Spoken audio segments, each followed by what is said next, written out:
Good evening, welcome to my vlog. Ayan guys, continue sa videos ko guys. Ayan po. Di pa rin siya natutulog guys. Yun pa rin yung ginagawa niya. Naglalambing pa rin. Matulog ka na. Ha? Di pa rin siya natutulog guys kasi nga nag-aantay pa kung kailan ako matutulog. Ito siya guys, stray dogs to.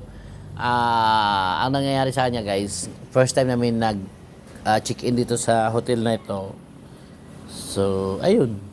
Di ko akalain na malambing siya. Matulog ka na, Brownie. So, hindi ko akalain na ganito siya kalambing. Yan. Matulog ka na. Ito ay wala pa kaming ilang minuto guys nag-check-in dito pero siya napaka-sweet niya kumbaga. Meron nata siyang ginagatas kasi tingnan mo guys oh. Or buntis ba to siya? Oh. Tulog ka na. Oh, ayan guys. Oh, nagpapalambing pa rin siya. Tulog ka na sina. Matulog ka na. Ayaw pa rin matulog eh. Siguro. Oh. Nagpapalambing pa rin. Oh, ayan oh. Oh. Tulog ka na kasi anong oras na? Alas 11 na.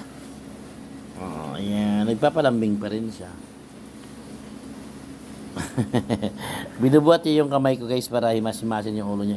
Imamassage yung ulo niya. Oh, ayan. Yun yung gusto-gusto niya. Ayan. Imamassage yung ulo niya. So, after 1 month, babalik ako dito. Titignan ko siya kung dito pa siya guys. Kasi dito kasi ako nag-stop over guys. Kasi gabi na kami dumating. Galing Naga. Matulog ka na. Ito. Last. Sleep na ha.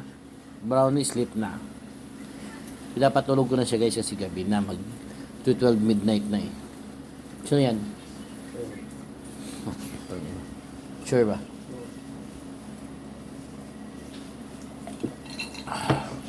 So yan guys. Kasi kami nagsha-shot kami guys kasi nga sama yung driver ko guys kasi pawala sa stress para bukas magbabiyahe papuntang Manila. So ito yung ngayon siya guys. Sina matulog ka na? So ayan guys, ito part 3 na to guys sa kanya. So sa mga nagsusubaybay, thank you for watching. Tapos please subscribe and like my video guys kasi nga para masubaybay nyo lahat ng mga videos ko. Thank you for watching guys. Bye bye.